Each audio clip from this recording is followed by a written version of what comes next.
Welcome back, everybody, to the Metropolis Bulldogs Teambuilder Dynasty here in NCAA Football 14. Today, we're going to wrap up the regular season with our final 4 games of the year, and we have an opportunity to advance to the American Athletic Conference Championship for the first time in program history if we play well enough today. We are 5-0 in our division. Nobody else has less than 2 losses, but we do play the 2 best teams in the division today, Temple and Capital College, both of which are on the road. And then we have a pair of other games as well against Navy and UAB, neither of whom are as good. So we are at the final stretch of the year and a very important one. Last episode, we did pretty well, going 3-1 with our lone loss coming to the undefeated number 3 ranked Florida Gators. We didn't play great against Florida, but we didn't really roll over or get totally blown out until the end of the game, and then we won our other 3 matchups against SMU, ECU, and USF, all of which were in conference, helping us start the year undefeated within American Athletic play. 5-0 in conference, 7-1 overall, and of course the 20th ranked team in college football. So as it stands here, as long as we can perform well against Temple and Capital College, there's no reason to think we won't make the conference championship, where we would likely face off against number 8 Memphis, who is the best team in our conference. So as we start with this game against Temple, they're a really good team. 6-2, right on the edge of the top 25. They're 3-2 in conference, and they need to win today if they want any shot of making the American Athletic Conference Championship game. At quarterback, they've got senior Justin Lynch, who's been, well, not the best this year, but they do have a really good run game. Edward Sadie is one of the best backs in the conference, and they have overall a pretty good roster, and this team finds ways to win games. We've played against Temple every year, and we normally do pretty well against them, but the past couple of seasons, their program has really improved. Last year, we struggled against these guys, so hopefully we can get back on the win column today. Welcome to Lincoln Financial Field, home of the Philadelphia Eagles and also the Temple Owls. Here in Philadelphia, Pennsylvania, the 6-2 Temple Owls take on the 7-1, number 20 ranked Metropolis Bulldogs, looking for their 8th win of the season. And this would be a big one, cementing themselves over one of the better teams in the Eastern Division in the Temple Owls. Temple opens up the football as Metropolis, per usual, starts on defense. Lynch on the first play of the game under pressure, and he's going to be sacked by Curtis Neal, who's really improved as a pass rusher this season. He was mostly a cover guy early in his career, but he's gotten a lot more pass rushing snaps this season, and he's been quite good. 3rd and 16, another sack, this time by Chandler Bednarik. So that would really pin Temple back deep, and the Bulldogs are starting with great field position, and they're going to capitalize as D.D. Santander gains around 17 yards. The Bulldogs now inside the red zone as it's 3rd and goal. Castile calls for an audible, looking to throw it, rolls out to his right, and he connects with the tight end, Georgie Bucciarielli, for the touchdown. Bucciarielli's from right outside the Philadelphia area in Drexel Hill, so this is kind of a homecoming for him. Has many family and friends here at the game and gets to score a touchdown with them in attendance. Another sack here for the Bulldog defense. It's for freshman Napoleon Abubakar, which would force another punt, and the Bulldogs have it back. Great start today for Metropolis, but on 3rd and 4, the pass is broken up by Marcus Smith.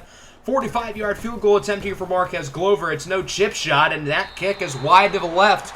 No good. So Glover misses. That'll wrap up the first. The Bulldogs do look quite good, though. They lead 7-0. The pass rush has been very good, which has led to Metropolis winning the field position battle. They capitalized on their first drive with a quick touchdown. Their second drive, not so much. We'll see if Temple can respond and get some points of their own here. 3rd and 13. Lynch looks to throw it, and it's picked off. Brian McGrew with the interception, and with his speed, no one's going to catch him. It'll be a pick 6 for Brian McGrew, untouched into the end zone. And the Metropolis Bulldogs extend their lead as it's now 14-0. Great play from Brian McGrew, and the Bulldogs are really playing well on the defensive side of the ball early today. Temple looking to fix that. Nice first down catch for James De La Pesca. They now have it inside the red zone, moving slowly but surely down the field. 3rd and goal. Lynch looks to throw it. It's caught for a touchdown by Devon Fox.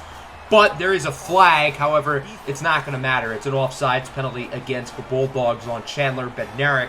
So Temple will decline the penalty. They'll take the touchdown, and it's now 14-7. So the Bulldogs have it back here. It's a 3rd and 8 late in the half. Castillo looks to throw it. He has an open man. It's again Giorgi Bucciarielli, the Philly native, with the play. The Bulldogs are moving it nicely. They want to take a 2-score lead before halftime. There's Santander with a nice cut. D.D. Santander into the open field. A beautiful touchdown run for the redshirt freshman. And the Bulldogs lead by 14 points. Santander's had a great freshman season. He's getting close to being the school's all-time leading rusher within 1 year, which, I mean, doesn't say a lot. We're in year 4, but point remains. Big play late in the first half. Edward Sadie gets 29 off the screen, and that will directly lead to 3 points here, assuming the kick is good, which it is. 21-10 your score here at halftime. The Bulldogs look good on the road against a really strong Temple team.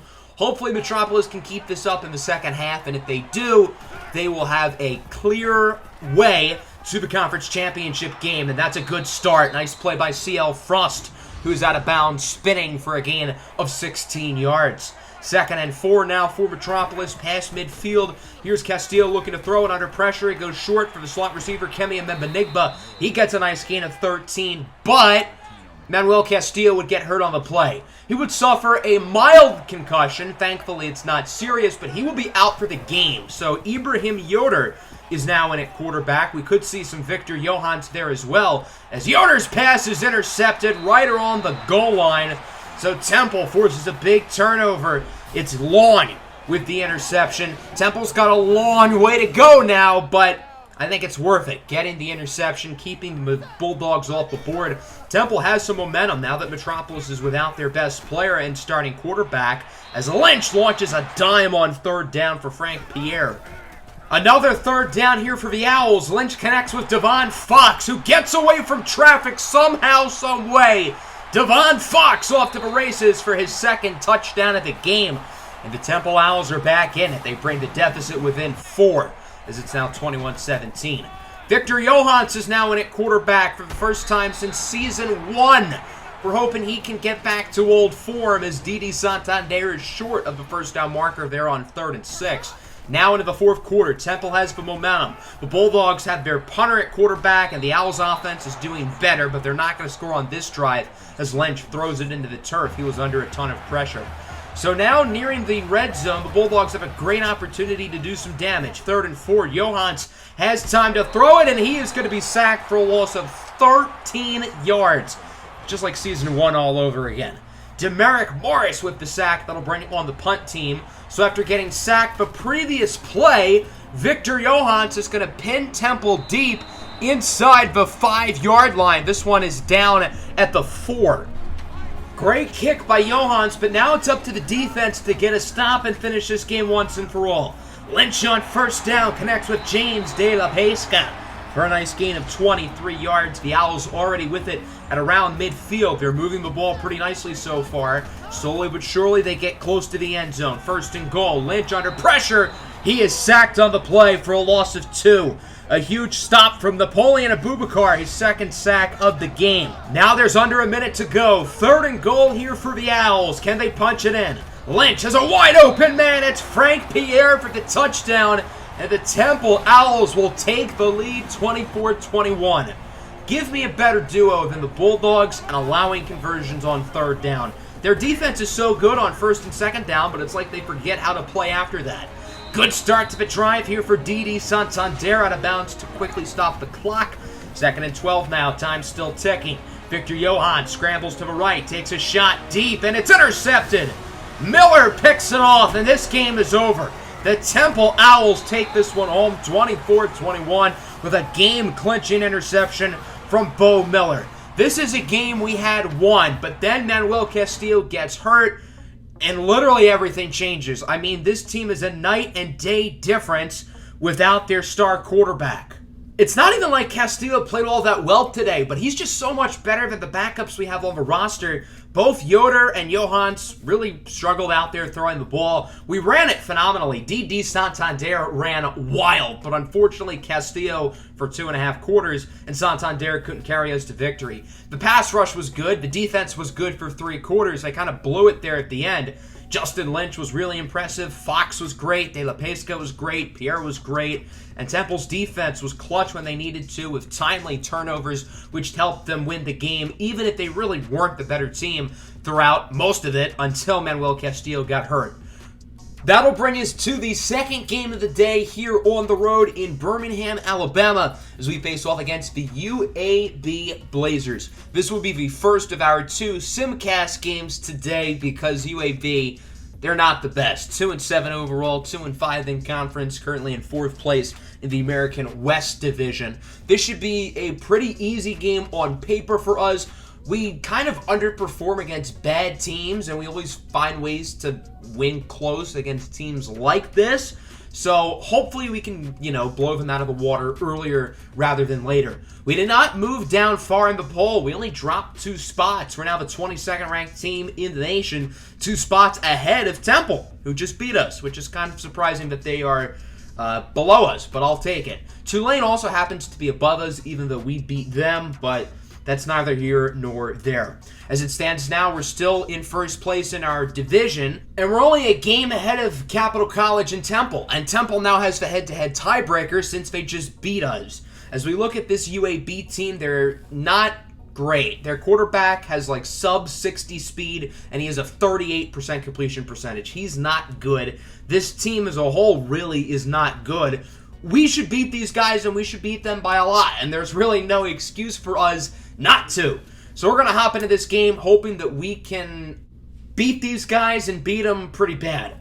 Welcome to Legion Field here in Birmingham, Alabama, as the number 22, 7-2 Metropolis Bulldogs face off against the lowly UAB Blazers. You guys know the drill around here. Tails never fail, so that's obviously what we're going to go with, and ends up landing on heads. So I guess it's one of the 20% of times where it fails. So UAB is going to start the ball. Hopefully the defense can quickly set the tone and the offense can get to work. We're going to go quarter by quarter. If it's close, we're going to hop in as they add a quick field goal. And we're sleepwalking through this game. Now down 10-0 into the second. The offense adds a touchdown. Our defense is not playing very well, though. Offense adds another touchdown, so we're leading by 4. Still a 4-point game now going into the third quarter. Hopefully we can continue to play well. We end up getting a big stop in the red zone. We drive down the field, score a touchdown, and we now lead by 11. The defense gets another stop. The offense looking to score once again, and that's exactly what they're going to do, adding a field goal. The defense gets a stop again. The offense adds a touchdown, so we're going to sim out, and we end up winning the game 31-10. We sleptwalked through the first quarter. It was a little bit shaky early, but other than quarter number 1, we did very well. Didi Santander scored a couple of times. Donovan Barrington with a big play. Manuel Castillo did not play all that well, though. Hopefully the concussion is not a lingering issue because he didn't really throw the ball all that well. Santander and Barrington were pretty good, combining for nearly 300 rushing yards between them. Barrington had over 9 yards per carry. So it was definitely the run game that really shined today. We completely just ran it down their throats, and that's what's going to propel us to a nice in-conference win here.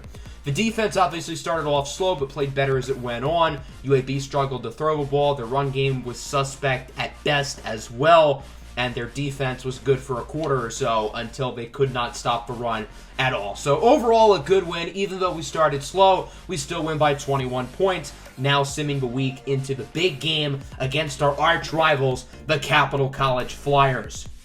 This is a massive game for a number of reasons. One, they're our rivals. We want to go on the road and we want to beat these guys. But more importantly, if we win this game, we pretty much assure our spot in the conference championship.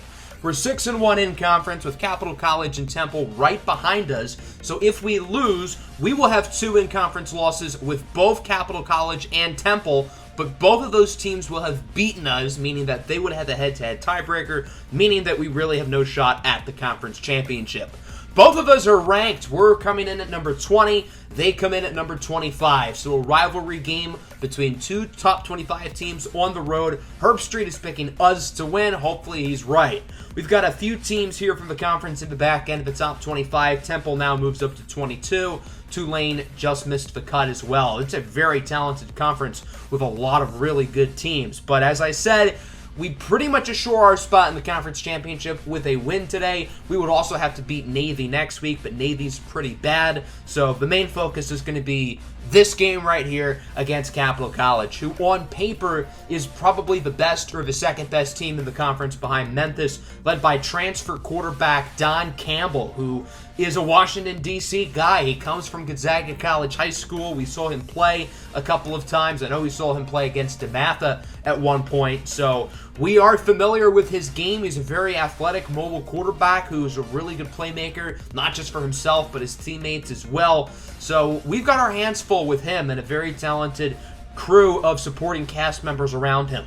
Welcome to Capitol Stadium here in Washington, D.C. The big rivalry between Metropolis and Capital College resumes. Metropolis is 1-2 all-time against Capital College, but we did win last year, so hopefully we can make that 2 in a row. Obviously, this will not be one of our Simcast games. This is going to be a game we play in full. Donovan Barrington returns the opening kick. Here goes Barrington with blocks down the field. Nobody's going to catch him. Welcome to the ball game. A 97-yard kick return for Donovan Barrington, and the Bulldogs are on the board within 10 seconds of the game.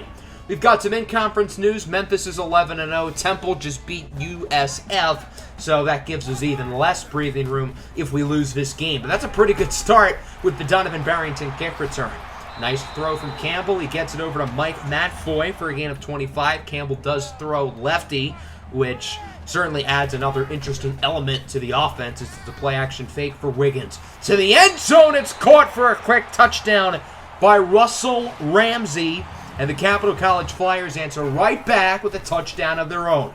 So now the Bulldogs have the ball for the first time today since they didn't really have an offensive possession with the kick return touchdown. There's a good start. Quick gain of 34 for the Archbishop Carroll connection. Manuel Castillo to Osiris Young. 3rd and 4 now. Handoff for Donovan Barrington, who had the touchdown earlier, looking for another one as he dives for a pylon and is just short, but still gets the first down. The Bulldogs are having trouble punching it in. 3rd and goal. Castillo looks to throw it, and he gets it in between two receivers. It's incomplete. So it's 4th and goal at the 1-yard line. The Bulldogs are obviously going to go for it, and it's the other Archbishop Carroll standout, Didi Santander, with the touchdown. But this one is a flag. It's a hold against the center, Jared Martinez. So after all that, the Bulldogs are going to have to settle for a field goal. The 27-yarder is good from the young kicker, Marquez Glover, and it's now 10-7. The Bulldogs score a field goal, but you have to feel like they could have gotten more there. First down of the new drive for Capital College. It does not start off good as Wiggins loses 4 on the screen. Great play by the redshirt freshman Lionel Brothers, who's been one of the best players on this defense. 10-7 through 1, the Bulldogs lead. Pretty good start for Metropolis. They would ultimately get a stop on that drive and now have it back on offense. 3rd and 10, Castillo looks for the end zone, and it's broken up by Jeff McCray. Probably should have been picked off. The Bulldogs are going to settle for another field goal. This one goes right down the middle. Good kick for Marquez Glover, who starts the day 2 for 2 despite the poor elements, and it's 13-7. Here's Brown off the pass from Don Campbell. Great play after the catch for Kenny Brown as he gets 35 yards, and the Flyers are moving it pretty nicely. They're starting to get pretty close to the red zone as they look to take the lead for the first time today. 3rd and 5, Campbell throws it away. He was under a lot of pressure. Again, Lionel Brothers making another play. That is all he has done this year, is make plays. And he's a redshirt freshman. He's got 3 more years of eligibility left. The Flyers are going to settle for the field goal. The kick is good, so it is 13-10. So far, the weather is not proving to be an issue on special teams. Both special teams have been very good today. 3rd and 4, Barrington gets 3. Not really his fault. He actually does a great job of trucking the defender to make sure he doesn't go backwards and giving the Bulldogs an opportunity to go for it here on 4th and 1, which they will convert. It's Didi Santander who gets 4 yards. The Bulldogs are running it very well today. Santander has been pretty good in limited touches, but it's been the Donovan Barrington show. He's gotten more touches, and he has made the most of them. Nice throw to the sidelines for Osiris Young. That'll go for a first down, and the Bulldogs will ultimately be able to add some more points here with just 5 seconds left in the half as Marquez Glover makes the kick. The Bulldogs kind of messed up with the clock. They still held on to all 3 of their timeouts right at the end. They could have been a little bit better there, but nonetheless, they have a 16-10 lead going into the second half. We'll see if they can hold on for victory against their rivals. Campbell on first down is sacked on the play. A big hit. Again, the linebacker Curtis Neal makes the play. 3rd and 14. It's a screen for Wiggins, and he's going to lose 2. Stevie Wiggins is brought down by the sophomore Lewis Reed. Great start defensively for the Bulldogs. They have it back on offense. 2nd and 6. Castillo rolls to the right. Takes a shot deep for the end zone. It's caught by C.L. Frost for the touchdown. And the Metropolis Bulldogs lead this game 23-10. Great work here from the Bulldogs for up by 2 scores. Hopefully they can keep the lead going as it's a screen for Stevie Wiggins on 3rd and 9. Just shy of the first down as he gets around 6. So that brings us to a 4th and 3. The Flyers are going to go for it, but there's a flag. This could be an automatic first down, or it could move them back, and it is a false start. So they will move back 5 yards to 4th and 8, and believe it or not, they would still elect to go for it. I thought they would have punted it, but I respect the aggressiveness. Campbell looks to throw it. Under pressure, he is rocked in the pocket by Michael Roberson for the sack, but there's another flag. It's going to be an offsides this time on Curtis Neal, so Capital College moves up 5 yards. They get to redo the play, and it's 4th and 3 after all. Toss to the outside for Stevie Wiggins, and he gets the first down. Right when the Bulldogs defense starts making some plays, that happens. A costly penalty from Curtis Neal, and it will be the direct result of 7 points being put on the board as Stevie Wiggins gets the touchdown. If that 4th down play was not a penalty, the Bulldogs would be up by 2 scores. They'd have all the momentum. This game would feel over, and now Capital College gets a touchdown. They get a stop here on 3rd down. Going into the 4th quarter, they're feeling good. They are down by 6, but they've got all the momentum right now, and if they could score a touchdown on this drive, they could put themselves in a real good position. The Bulldogs cannot afford to squander what was a really comfortable lead, just like they did in the Temple game. 3rd and 10, nice catch at the sidelines. It is going to be a first down. The Bulldog players don't think he was in bounds, and because of that, the officials are going to review it. On the replay, it honestly didn't really look like he got either foot in. He was dragging his 1 foot out of bounds, but they ruled a catch. So, okay, there you go. 3rd and 7, it's broken up by Sorvanis. 3 different players had a hand on it and should have probably caught it. So that'll make it a 4th and 7. The Flyers are going to go for it again. Campbell takes a shot downfield. It's caught at the 1 by Mike Moore for a gain of 26. A costly 4th down play for the Metropolis defense. And then on the very next play, the fullback, Jason Rundstrom, gets the touchdown. The Bulldogs have squandered another nice lead, and they trail 24-23 with just over 4 minutes to go. Now it's up to the offense to do some damage. Here's a pretty good start. Manuel Castillo slides for a nice first down run. Metropolis knows they need to be smart with the clock. The last thing they want is to score, and then Capital College has enough time to score on their own. There's a nice first down catch for Giorgi Bucciarelli, which will move the chains. Now from the 20-yard line, starting to chew some clock. It's a handoff to Donovan Barrington, who cuts to the right side and is in for a touchdown. Donovan Barrington will put the Bulldogs ahead 29-24. Now they're going to go for 2. Back to Barrington. He gets through the A-gap and demolishes the linebacker to put the Bulldogs up by 7. Hats off to Donovan Barrington. He is playing the best game of his life right now. It's 31-24. Now the pass rush is going to come alive. Campbell is sacked by Chandler Bednarik for a loss of 6. A few plays later, it's 4th and 11. Capital College pretty much has the game on the line. Don Campbell, incomplete. The Bulldog defense finally gets a big opportunistic stop on 4th down. So the game is pretty much over, but Donovan Barrington's going to score another touchdown. We were not trying to get him to score a touchdown. What the whole deal there was is that Barrington had 99 rushing yards. We wanted to get him to 100, so we only wanted him to get 1 yard, but the defense pushed him into the end zone. So it's a touchdown, and the Bulldogs are going to win by 14 instead of 7. So this is Capital College's fault. They lost by double than the amount they should have. overall, a really strong win for us. There were some questionable moments here and there, but a win's a win, especially against a top 25 team on the road. Manuel Castillo was solid, but today was about the ground game. Donovan Barrington played out of his mind, not just as a runner, but also on special teams with 3 all-purpose touchdowns, 2 on the ground. Osiris Young led the way in the air with 69 yards. Nice. CL Frost also with a big 50-yard touchdown. And the defense was pretty good, all things considered. Not great. We weren't clutch in the second half other than that last drive. We do deserve a lot of credit for getting the stop late.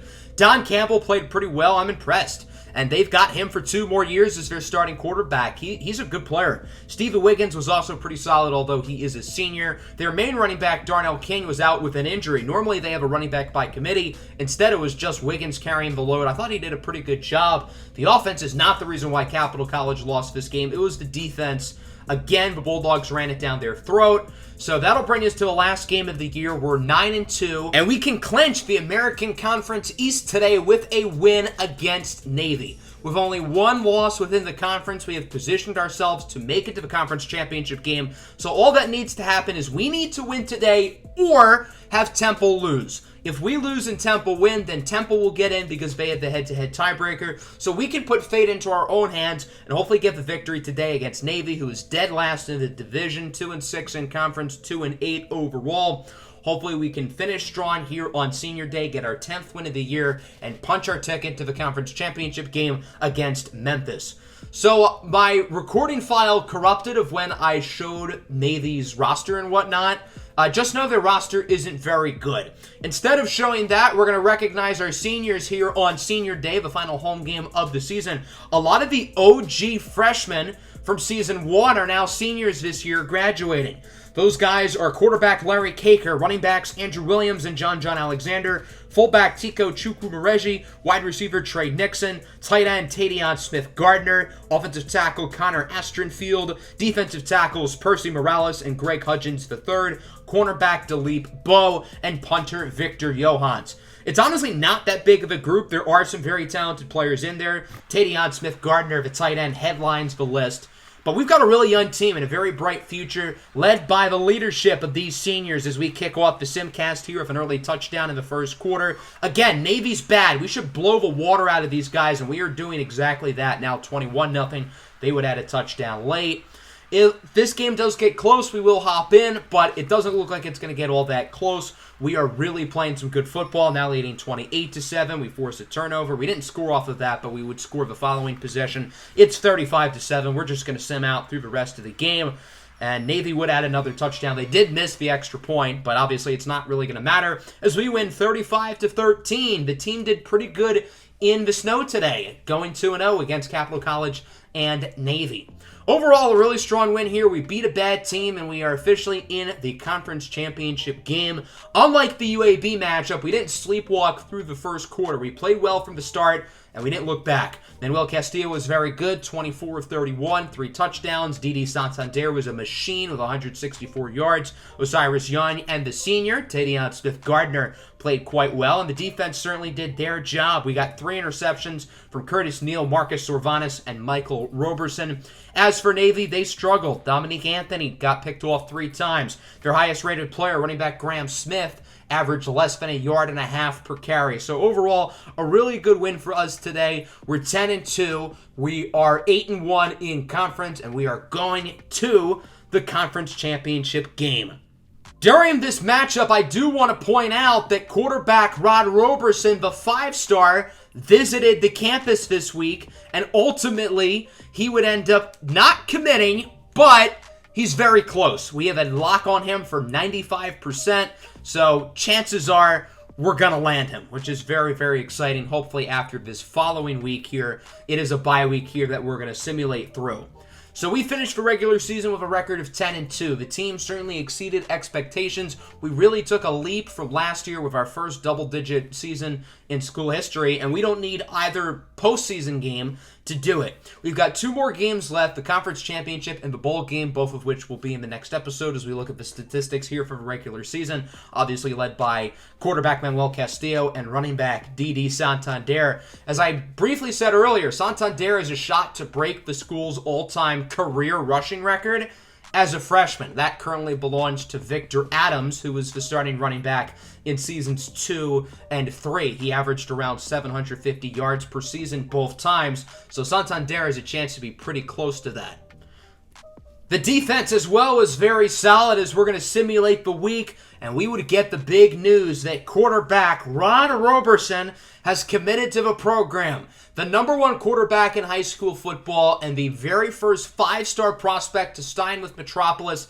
And it is a quarterback, and man, is this a big get for us. Despite being the #1 quarterback in high school football, nobody else offered Ron Roberson a scholarship. Why? I don't really know, because I see him as the possible left-handed Lamar Jackson. He doesn't have the ideal arm talent. I've compared him to Jalen Hurts as a thrower in the recruiting special, but in college football, that's not too bad. If you can have a guy who's as explosive as him, that's a big deal. We have the 19th ranked recruiting class in the country currently, with 1 5-star, 5 4-stars, and 3 3-stars. We have a number of other players left on the board who we're still going to be going after in the offseason. So that brings us to the conference championship. We are number 12 now at 10-2. We've got multiple other teams in our division in the top 25. Temple's at 15. Capital College is at 22. The American Athletic Conference, I don't think, has ever been better. Memphis, of course, is number 5. They have an outside shot, but a shot of advancing to the national championship game with a win here. And if they can beat us, ranked number 12, that would be a big win for them. So this is a huge game, the biggest game in program history for us, and probably the biggest game in Memphis's program history as well. We're also going to have the bowl game in the next episode. If we beat Memphis, it's going to be a New Year's 6 BCS bowl, and even if we lose, we're probably going to get a pretty fun bowl game regardless. So that's going to wrap up the episode. Hope everybody enjoyed. Make sure to like and subscribe. Peace out. Go Dogs.